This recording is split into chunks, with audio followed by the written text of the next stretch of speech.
verses 4 through 7. Philippians chapter 4, verses 4 through 7. Allow me to read it to you out of the Amplified Version. Herein lies the Word of God. Rejoice in the Lord always. And the Amplified Version puts in parenthesis, delight, take pleasure in him. Again, I will say rejoice. Let your gentle spirit, your graciousness, unselfishness, mercy, tolerance, and patience be known to all people. The Lord is near. Do not be anxious or worried about anything, but in everything, every circumstance and situation, by prayer and petition with thanksgiving, continue to make your specific requests known to God, and the peace of God, that peace which reassures the heart, that peace which transcends all understanding, that peace which stands guard over your hearts and your minds in Christ Jesus, is yours. I want to preach tonight, tying it all together. You may be seated, even in the presence of the Lord, tying it all together. Duke University studied what it means to live with peace, and they offered, at the conclusion of their comprehensive study, several factors they say contribute to living with peace. It was their aim and ambition to find out through the collection of data what it means for us as humans to live with peace, and they came up with 8 essential factors they say you must have if you want to live with peace. One, they said, stop living in the past, because preoccupation with old mistakes, failures, and hurts leads to depression. Number 2, they suggested, absent from one's thinking suspicion and resentment, knowing that if you live your life nursing a grudge, you'll never shake hands with peace. Number 3, they said, don't waste time or energy fighting conditions you cannot change. Instead, learn to cooperate with life. Number 4, they suggested, stay involved with the living world. Stay present and in the moment. Number 5, they suggested, refuse to indulge in self-pity when life hands you a raw deal. Instead, wake up every day accepting that nobody gets through life without some sorrow and some suffering. Number 6, they suggested, learn how to cultivate the old-fashioned virtues of love, humor, compassion, and loyalty. Number 7, they said, do not expect too much of yourself and close the gap between ability and self-expectation. And finally, number 8, listen to the choice words, find something bigger than yourself to believe in, because people who are self-centered scored the lowest on Duke's test to measure peace all around. Now, I do not give you these 8 factors that Duke's study says contributes to living with peace because I see them as pillars of theological truth.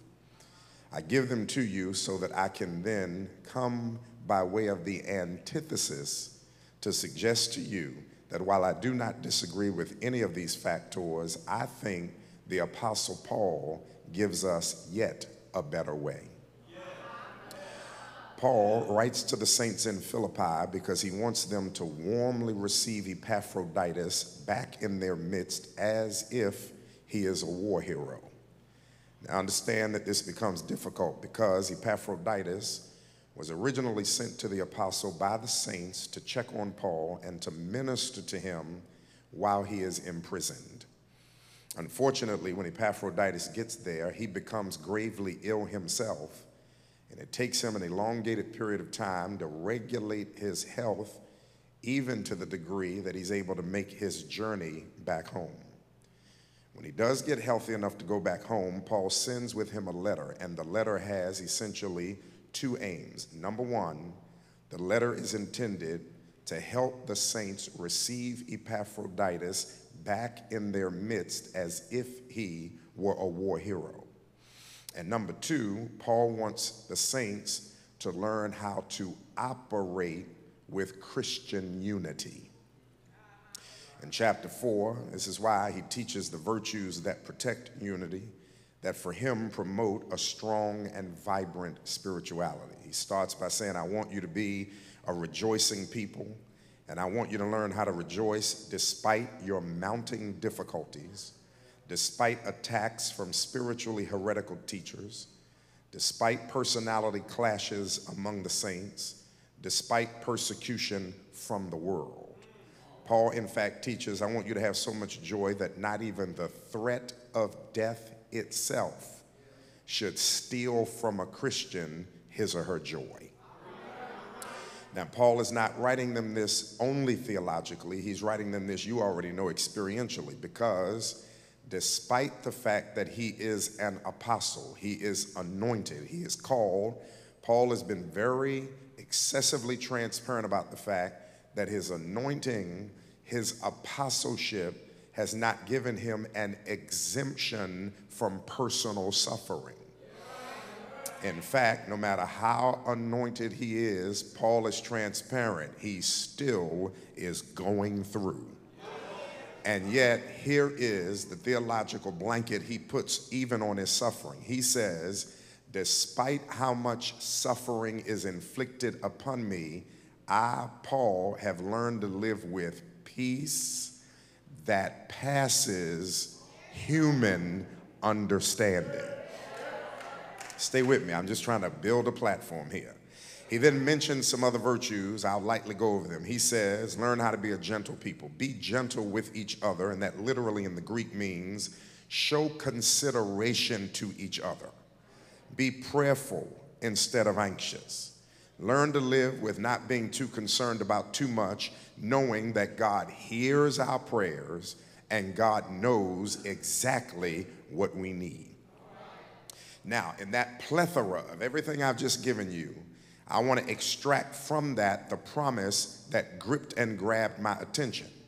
Because Paul suggests that if I learn to submit and surrender to letting the Spirit do this kind of internal work in me that is necessary so that these virtues begin to dominate my personality, leak out in my behavior, Paul says God attaches to that his peace. Everybody say peace.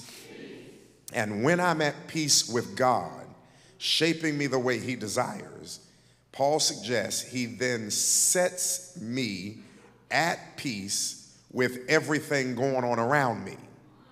And here's what I don't want you to miss. Included in that are severe difficulties, hard times, agitated relationships, and human uncertainties. He is in fact encouraging a faith that believes that if you live totally surrendered to the Lord, he'll give you peace that changes the way you absorb everything around you, changes the way you appropriate everything taking place around you. In fact, it'll be a peace that surpasses all human understanding. People around you will not be able to figure out how you can be swimming upstream like them and smiling while you are swimming. They won't understand how you can watch the news and listen to the comedic yet sad fodder that continues to come from 1600 Pennsylvania Avenue. And you can look at all the uncertainty in the cabinet. You can look at all the fragility in our relationship with countries around the world. You can see how there's so much infighting among the politicians. You can see how nothing that is taking place in government deliberation is leaking down for the benefit of those of us in the public sector. And yet every day you can wake up and say, this is a day that the Lord has made, and I shall rejoice and be glad in it. Now, the only reason I'm setting this long runway before we get airborne is because I want to ask you a question. Don't you want that kind of peace? I mean, a peace that is working so dominant in your life that you don't even have to understand it. It can surpass your understanding as long as it helps you to walk through severe difficulties, deal with human uncertainties, and smile in the face of agitated human relationships. I don't know about y'all, but I need that kind of peace. I'm watching your pastor as he walks with his child up to the pulpit, and as he's doing his pastoral duties, I'm going back down memory's lane, and I'm thinking about my singular daughter who at the same age would be at my knee, who is now weeks away from 21, walking on a college campus as a junior. And while I was celebrating his time with his kids, I was sending prayers all the way back to Villanova University. God, watch my baby.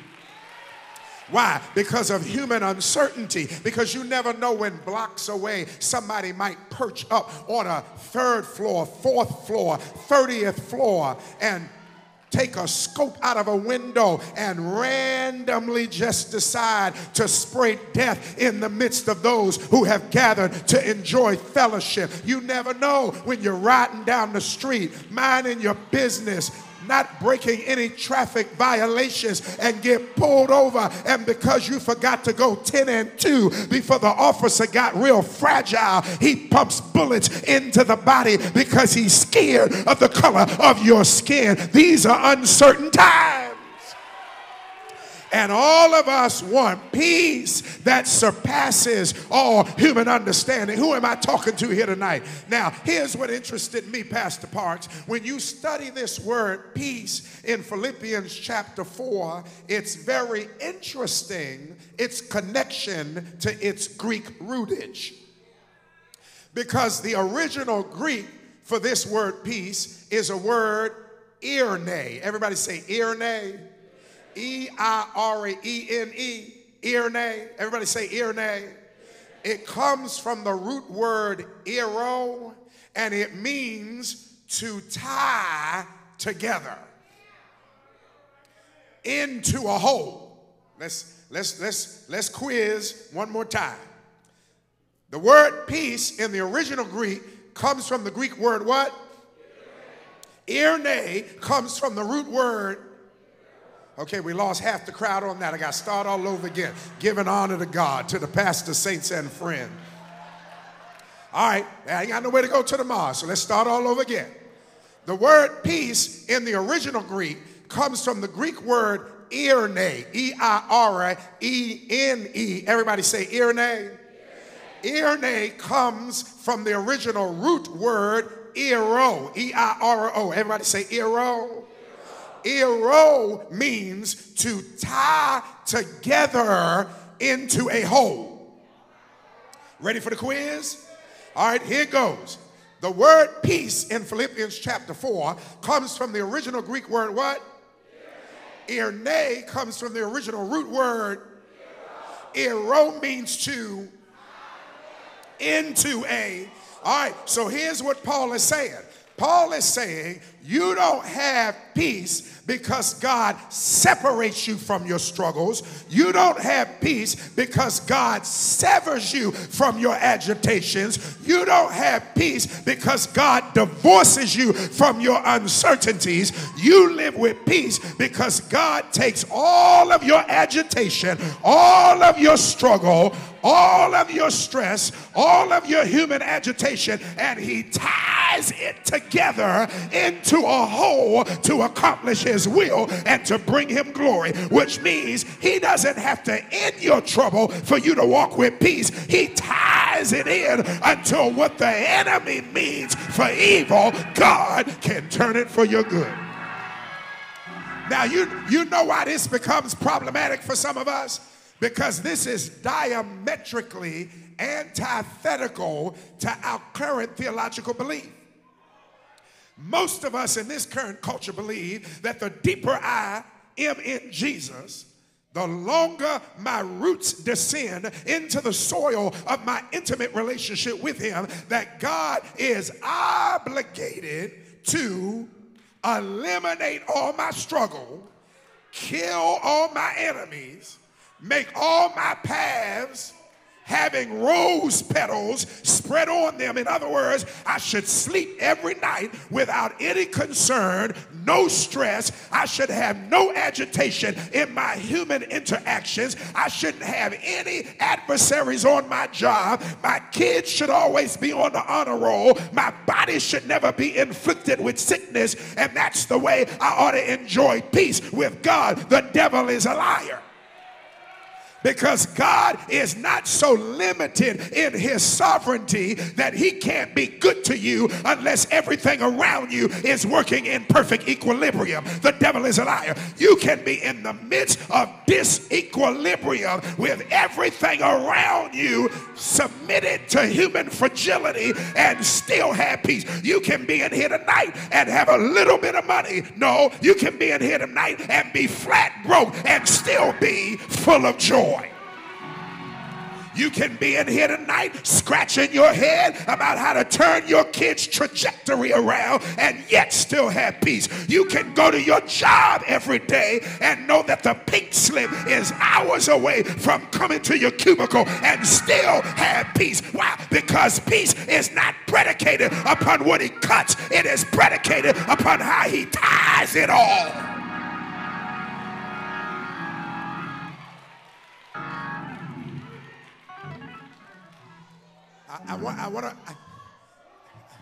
I'm sorry.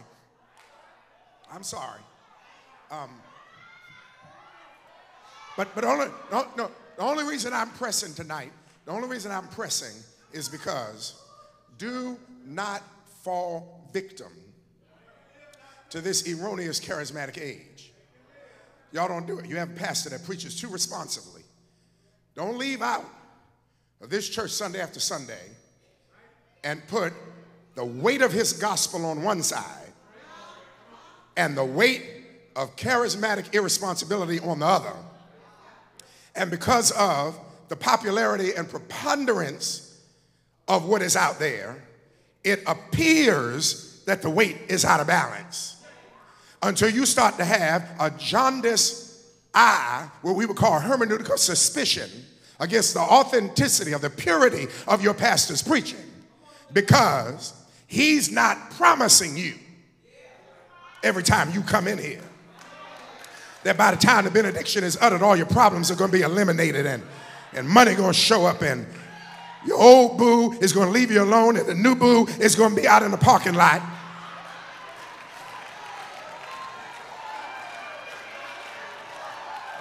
And then when it doesn't happen, you want to run down to the church down the street because he ain't functioning as a prophet. No, I'm here to tell you tonight, don't you sell God that cheap. God is not that limited in his sovereignty that he cannot let Joseph spend 20 years in incarceration on trumped up charges for falsely being accused for sexual harassment, and yet at the end of it, when he comes out, he can come out with a straight laser focused devotion to God, look his brothers right in the eye and say, the devil meant it for my destruction, but God used it for. How do you do that? I'll tell you how. You sit in a jail cell and have peace. Ooh, Lord, that surpasses all human understanding. Do I have any company here tonight? Can I get at least 50 of y'all to testify with me tonight that there's a whole lot of stuff in your life that is awfully fragile, but you still got joy? You can't explain it because it passes all human understanding.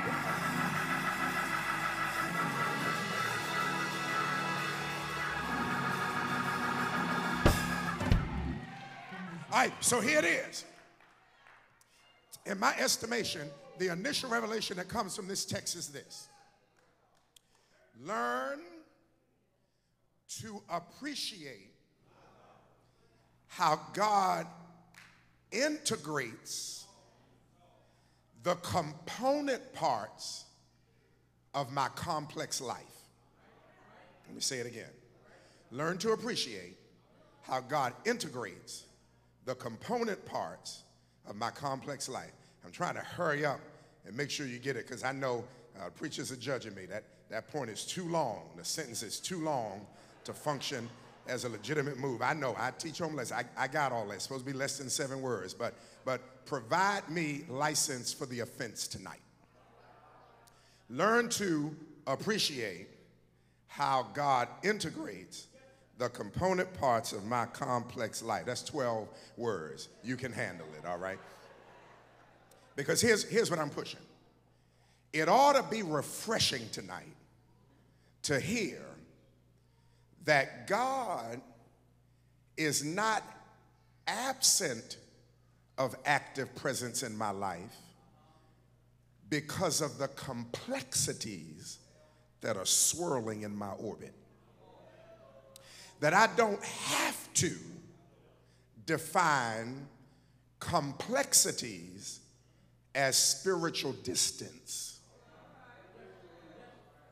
In fact, I can own my complexities because God is tying them together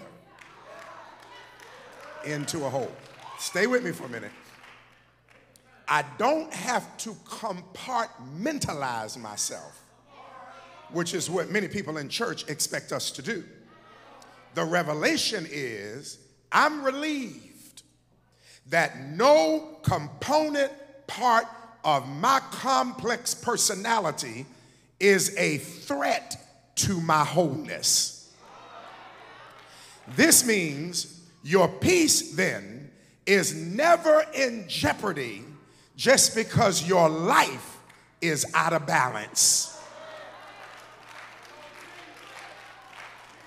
Now, it's hard for us to conceive this, but when the Spirit dominates your life, God is tying together all of these complexities and working them into a whole unto his glory.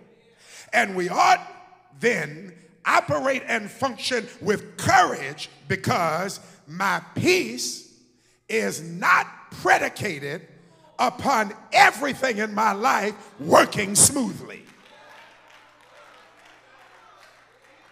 Okay, let me come another way. I'm 50. I'll be 51 in a couple of weeks. And part of the beauty of turning 50 is getting so comfortable with yourself that you realize how much time you wasted functioning in pursuit of other people's expectation, satisfaction. Stay with me for a minute. I acknowledged my call to ministry when I was 15. I preached my initial sermon when I was 17.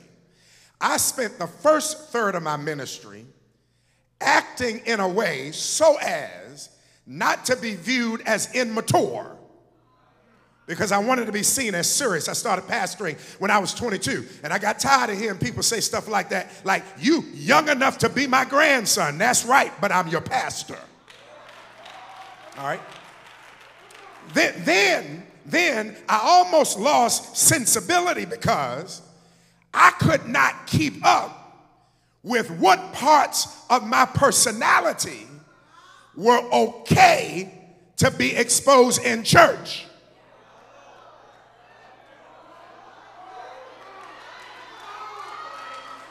Versus which parts of my personality were still in me if somebody crossed me on the street.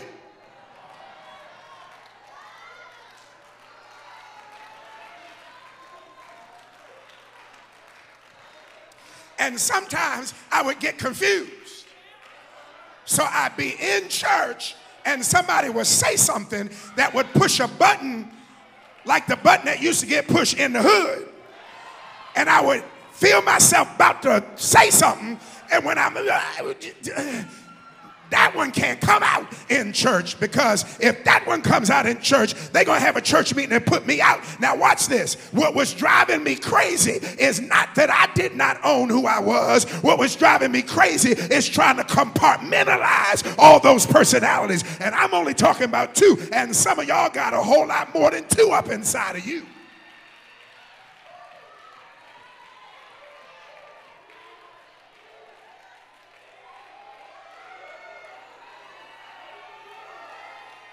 Am I talking to anybody in here?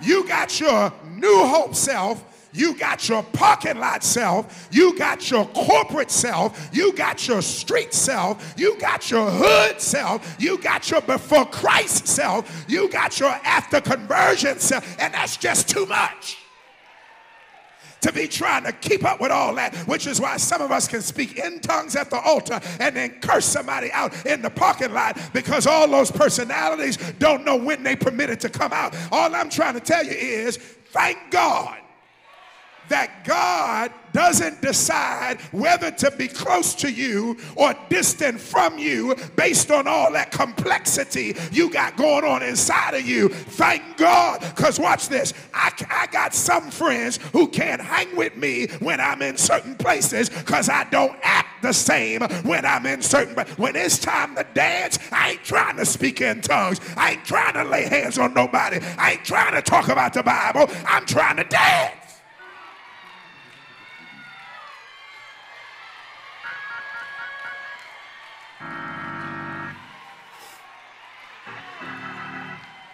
Ain't no time for prayer when it comes for that. I'm trying to dance, and they get upset. Pastor, can I talk to you? I'm out here trying to dance. Catch me when I ain't on the dance floor. Do you?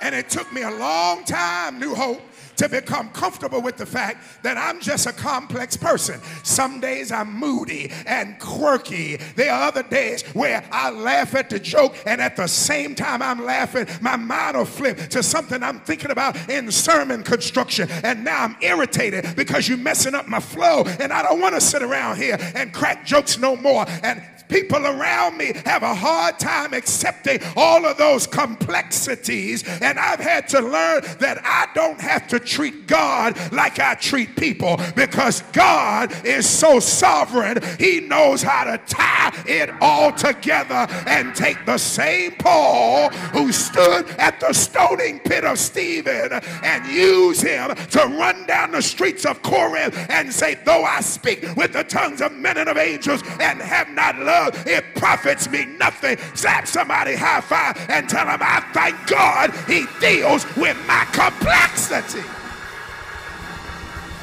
Because I ain't the only one complex in here. All of us got some complexities. Toss your head back, open your mouth, and thank God he can handle it.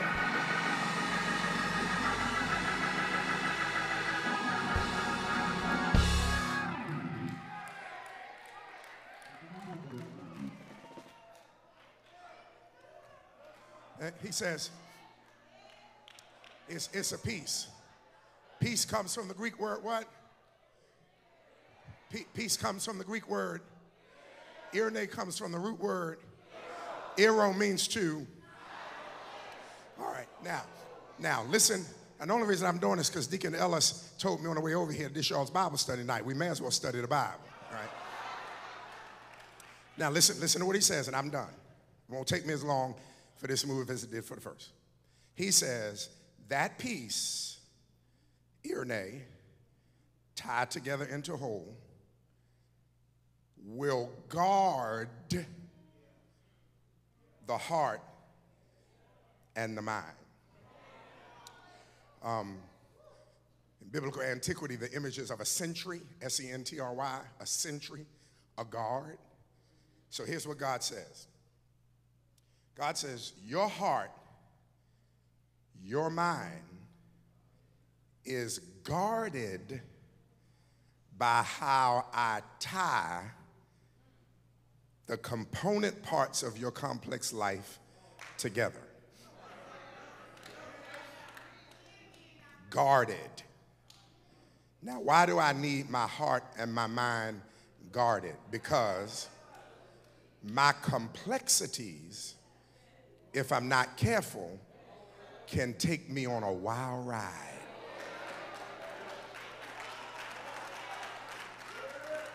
Until I can start imagining, thinking, contemplating things that will lead me in destructive paths. Let me give you an example. My wife and I will sometimes talk by text language, and all of us know that WUD, what you doing? ILU, I love you. TAU, thinking about you. So if I text WUD and she texts me back nothing, the word nothing, my thoughts, depending upon my complexities, start taking me on a wild ride. So here's how it goes. WD, I'm smiling, get off plane. WD, what you doing? Because I wanted you to know, how's your day, boo, dog?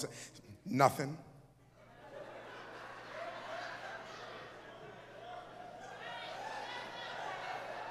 Now, the text has no sound. It has no emotion.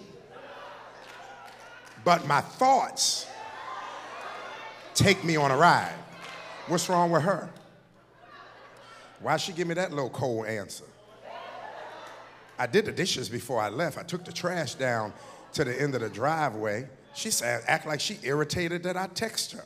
So now my next text goes like this. What's wrong with you? Her response, nothing. Now I'm calling. And when I call, my whole attitude is different.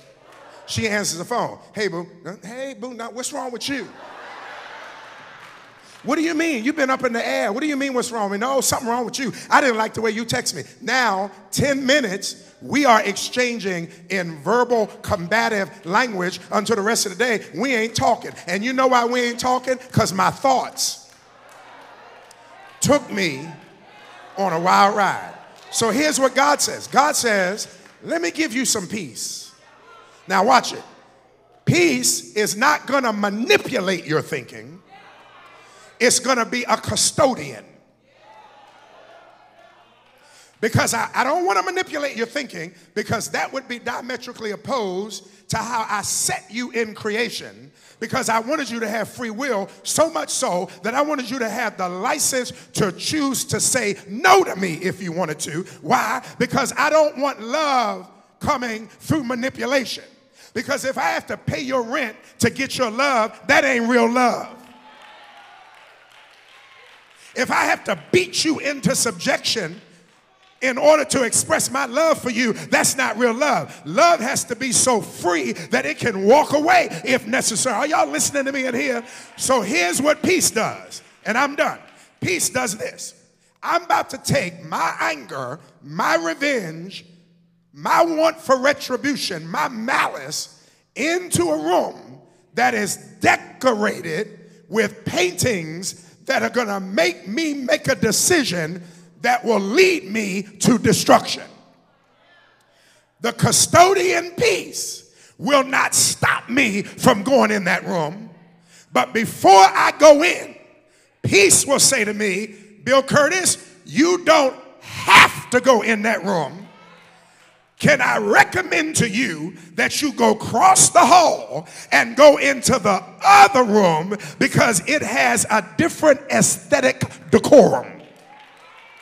In this room, all the paintings are revenge and malice and want for retribution and anger. Over here is grace and mercy and forgiveness and long suffering and patience and prayer. Watch this. I'm the same angry person standing in the middle, but the custodian introduces me to a room where I can have a different consideration as to how I want to function with my anger. God is not going to manipulate your thinking, but peace can be a custodian of it and offer you something different, which means here's your point of discipleship responsibility. You don't have to go after somebody just because they went after you, unless you decided you were going in that room anyway. And don't blame it on other people talking about they pushed me to my limit. No, you were weak of spirituality and you decided to walk past the custodian, go in that room and let those paintings influence you when you had another option. Who am I talking to in here? Tap somebody high five and tell them peace will guard your heart and your mind, which means learn how to stay happy in the fort. F-O-R-T. Learn how to stay happy in the fort. And when you're thinking begins to get twisted, allow peace to be a custodian until it marches you completely to the other side. I was getting ready to get on the plane. I'm going to my seat. I was getting ready to get on the plane, and as I walked on, I sat down in the seat that corresponded to my ticket. Well, somebody else walked on and tried to suggest that the seat I was in was their seat. Now, I ain't had no problem with it in terms of letting a steward work it out, except for the fact that these are fragile times.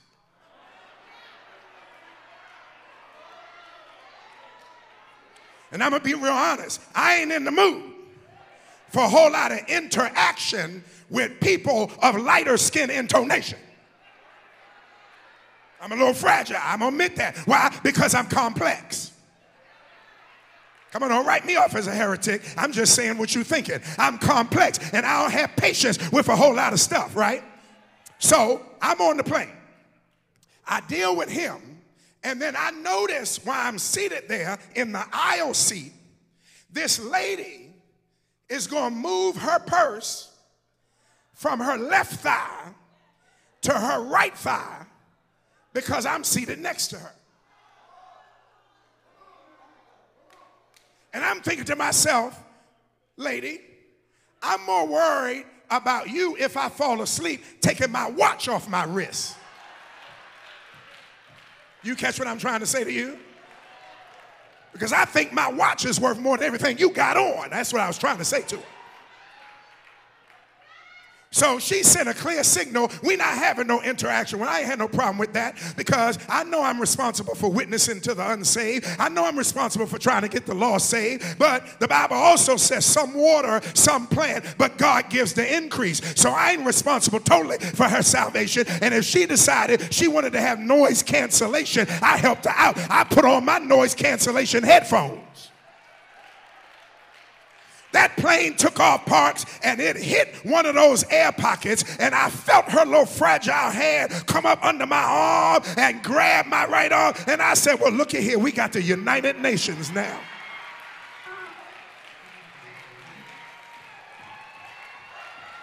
And she refused to let go. Are y'all listening to me?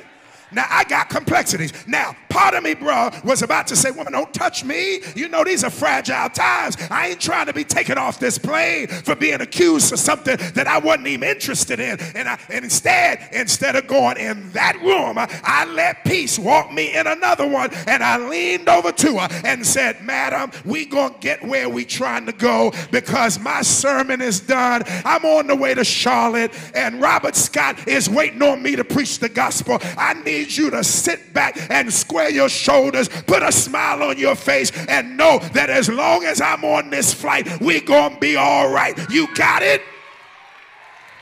Come here for a second. All I'm trying to tell somebody tonight is you don't need your fragile life to be eliminated. I need you to learn how to shout and trust God while you walking through the trouble. I need you to be able to testify that they that wait upon the Lord shall renew their strength. They'll mount up on wings like eagles. Have I got any company here? Come on, grab somebody by the hand and tell them everything is not working out. I still have some complexities. I'm in the midst of some agitated relationships. I'm dealing with my own quirkiness. All these personalities running up inside of me, and yet I can still testify that I've got peace. Yes, that surpasses all human understanding. Y'all excuse me, but I feel like preaching for just a little while. So put your arm around somebody and tell them I'm not waiting until the battle is over. I'm going to shout right now because no matter how complex my life might be, he walks with me and he talks with me and he tells me that I am his own. Somebody toss your head back and help me to close and holler at the joy that we share as we tarry there. None other has ever known. Say yeah. Won't he do it? Say yeah. Shake somebody's hand like you're trying to encourage them and tell them, I'll testify that trouble don't last always, but as long as I got to walk through trouble, I'm going to walk with my custodian, because peace surpasses all human understanding. Say yeah, say yeah, say yeah. No, he's all